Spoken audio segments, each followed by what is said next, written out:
S-M-A-I-L-Y-K. What's up, sirs? İsmail Yeka.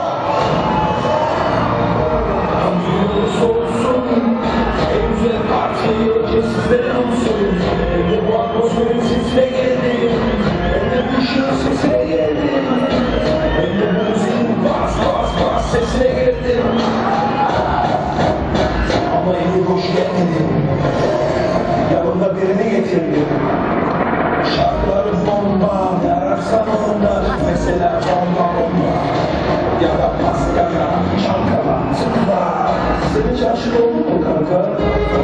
Son defa neredesin psikopat, sana ne? Onu bana hatırlatmayın. Ya bizim time, 6, 7, 8, beyler, hep don't start.